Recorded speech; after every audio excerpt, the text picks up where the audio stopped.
Astarada kafenin sanitar qovşağı məktəbin həyətində inşa olunub. Belə ki, rayonun Ağkörpü kəndində fəaliyyət göstərən kafe özünün yeni sanitar qovşağını birbaşa məktəb ərazisində tikdirib. Bu barədə kənd sakinləri məlumat veriblər. Onların sözlərinə görə məktəbin sanitar qovşağı ilə kafenin sanitar qovşağı arasında cəmi bir neçə metr məsafənin olması valideynlər arasında ciddi narahatlıq doğurub.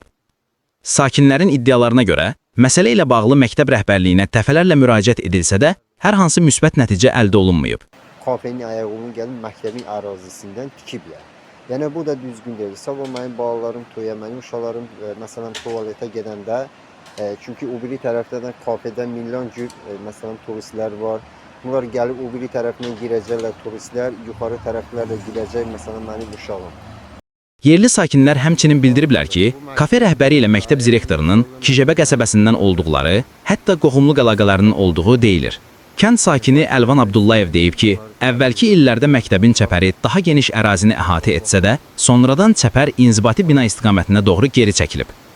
Onun sözlərinə görə, məktəb rəhbərliyi hələ dəqiq bilinməyən səbəblərdən kafe rəhbəri olan qohumuna kompromisə gedib. Turizm zonasında yerləşən kafeyə tez-tez yerli və əcnəbi turistlərin gəldiyini deyən sakinlər hesab edirlər ki, sanitar qovşağın məktəb ərazisində inşası pedaqoji mühitə və uşaqların təhlükəsizliyinə xələl gətirir. Valideynlərin narahatlığı isə əsaslı olaraq qalmaqdadır. Məsələ həm də bir daha cənub bölgəsindəki təhsil sistemində mövcud ciddi boşluqları üzə çıxarır.